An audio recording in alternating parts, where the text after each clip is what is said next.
I'm here with Dor Guez. My name is Sara Reisman. We're at Futura Gallery looking at the installation of Dor Guez's solo exhibition, Vera Icona, which opened on February 25th, 2020. My name is Sara Reisman. I'm a New York City-based curator. Dor Guez is an artist based in Jaffa, originally from Jerusalem. On one side of his family, he's Christian Palestinian. On the other, he is Tunisian Jewish.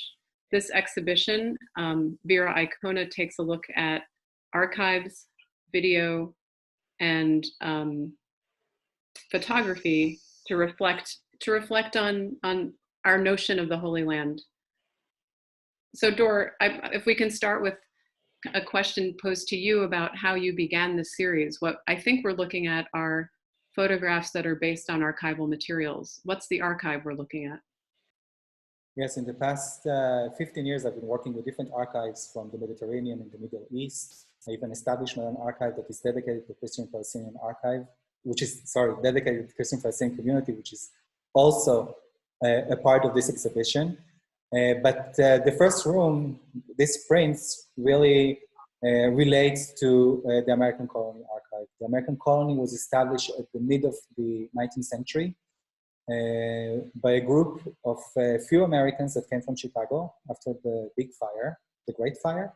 Yeah, the Great Chicago Fire. The Great Chicago Fire.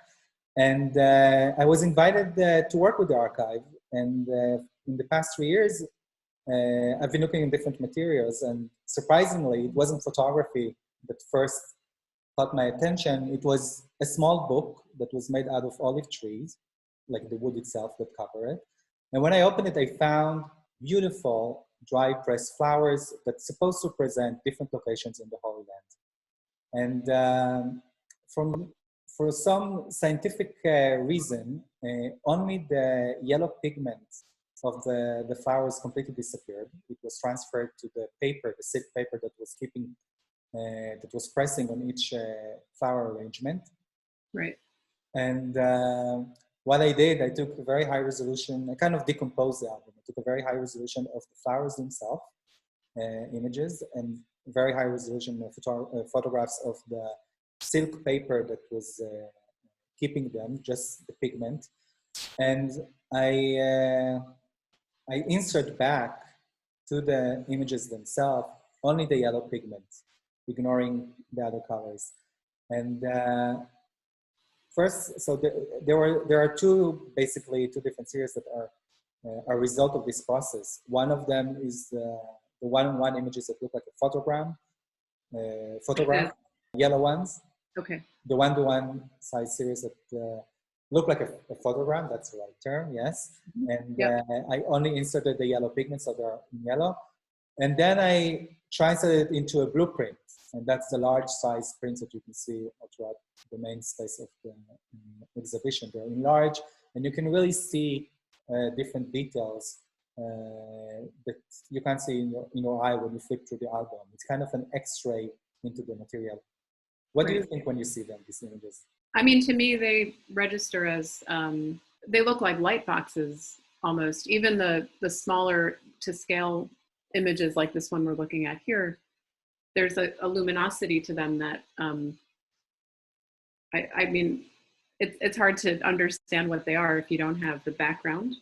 But what is clear is that they're beautiful, they're historic, they refer to these sites. And it comes up in the essay that I wrote about the work, you know, that these locations are kind of almost fiction. It's almost like a historical fiction or a projection of what the Holy Land included. All these different sites, you know, surrounding Jerusalem. Even though they were classified for different locations, like Hebron, Jerusalem, and so on, like holy places. Right. When I did the research, I found out that they're all collected in one place in Jerusalem.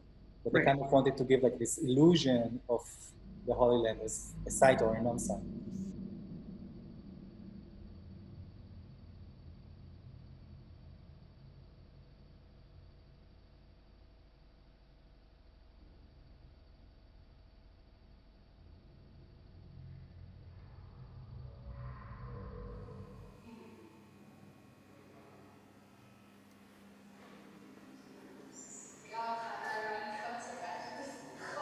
Maybe should we talk about video? Another part of the exhibition is focused on 3 videos, I think. This is Sameera, which is a video that that you shot in, is it 2009?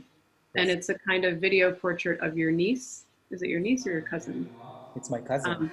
Your cousin. And so she's a student who works at a restaurant and is dealing with um, what we call in the United States a microaggression, a kind of racist microaggression because of her name. Maybe you could talk about how, like, what her story, because you know her, I don't.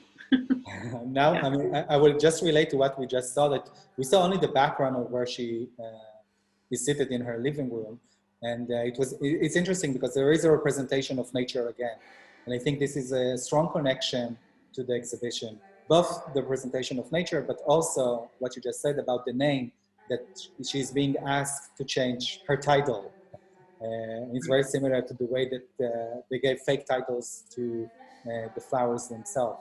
And Yeah. the title is also relating, I think, obviously to culture, to identity, to ethnicity, and so on.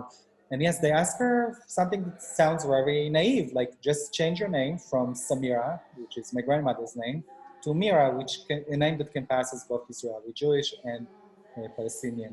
And we shot this video 17 times, and every time it was like a joke, something that happened to her. But Right. I think that the shot that we're seeing in the video itself, that's the last one, she actually realized what happened to her and what's the meaning of changing your name. And I think that you said it really nicely, that from a very small, like intimate story, we're sitting in intimate space, you can learn a lot about being a minority within a minority. Because Right. we, the Christian Palestinians, are a minority within a minority in Israel. There is a majority of Jewish Israelis, another group of majority of Muslims that are Palestinian Right.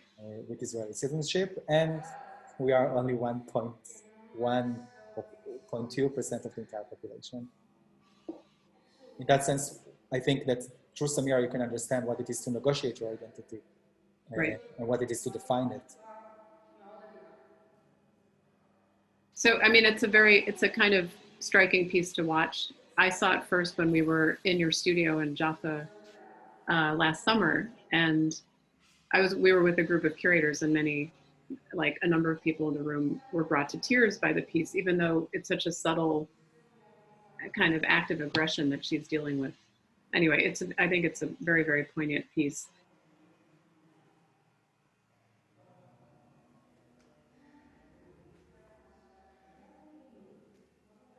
Yes, and this is an image that was the starting point, the beginning of the Christian Palestinian Archive, which is an archive I established in 2006 or 7. Mm-hmm. And, it was added to the exhibition as maybe a connecting point between the two parts. Right. Moving from Sameera to Sameera, but then seeing other videos of family members relating to 1948, the war, and the Right. establishment of Israel. And this video is titled Watermelons Under the Bed. Is it from 2011? I 10. think. Mm-hmm. 10. And it's a video kind of looking at the domestic life of your grandfather. And what I take from this video watching it is the slippage between the two sides of your family in terms of language and culture, and the way that Palestinian and Israeli Jewish culture has melded together and is, is very, very deeply connected, except I think in the kind of public's perception or the broader public perception, it's not clear. These connections are not so clear. So there's something very lovely about the vantage point that you give the viewer to see what a strong relationship there has been amongst these two cultures within shared. I don't know if you agree, but that's. I agree. I would just like to maybe relate to the title of this video, Watermelons Under the Bed. That's where my grandfather used to keep his watermelons, and as kids, it's a part of the video. We thought that actually watermelons they grow under the bed. And it's another representation of nature, because watermelons become like a symbol of Israeli summer. And it's originated in South America, but it was a part of, still a part of Palestinian culture. And I think it becomes like a metaphor in this video to the process of what you just described, what it is, what happened when we look at culture as something that is like a junction, like people Right. actually exchanging experiences, knowledge, and so on, even language.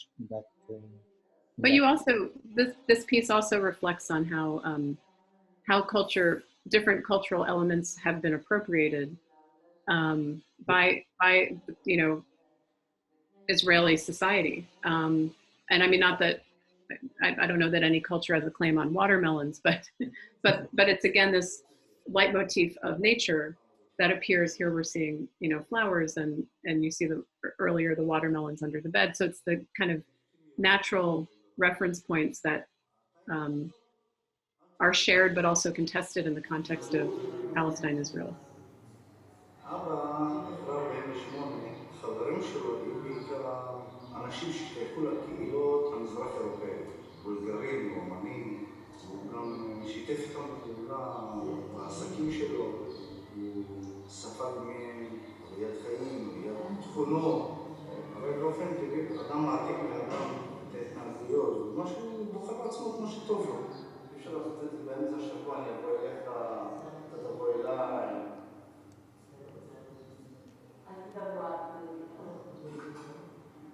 אני אדבר מה שאני רוצה, תקל?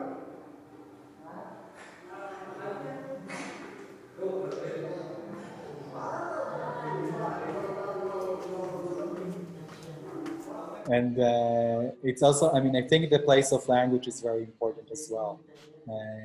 And it actually leads to the next video where you can see my grandmother. You can't see my grandmother, sorry. You can see Her point of view of the beach. Yeah, the point of, yes, exactly. You can only see the beach. You hear my grandmother's voice, and it's a 20-minute sunset. And the name of the video is Sabir, which means in Latin to know, and it's a lingo that sailors used to use in the Mediterranean, and it's a mix of, like an international mix of Arabic, Hebrew, Greek, Italian, and so on. And I found it as an interesting title to this video because when my grandmother talks about her childhood memories, she always speaks in Arabic, and without even noticing, when she talks about what happened after 48 and the establishment of Israel, she switched automatically to Hebrew. Yeah. And it's this video, I think, in a sense, it's a bit misleading because it starts, you think you're going to see like a lovely story about the family sitting in Jaffa. You hear about the kids, about the way they live next to the beach and so on. And then at some point, even though her voice is very calm and you see the sea and it's obviously like a very romantic kind of like scenery, you realize that she's talking about maybe the most traumatic event in her life. Yeah. Her life. And I would also like to relate to the title of the exhibition. Vera Icona. Mm-hmm. Vera Icona is true image. That's the meaning of it. Right. And in the history of photography, they relate to the first photograph as Veronica's veil. It's when Veronica in the Via Dolorosa, she see Jesus is covered with blood and sweat, and she take her veil and she wipe his face, and then she holds it, and you can see it in many paintings. You have a miracle. We have like the face of Jesus on the veil, and that's why she's named Veronica, Vera Icona, true image. And for me, going back to the beginning of the exhibition, for me, all of this series of archival photographs really is the Vera Icona of his flowers. In a sense, it's a miracle what left. And there is something, I think, a bit miraculous about them. Is that the word, miraculous? Yeah, miraculous. Absolutely.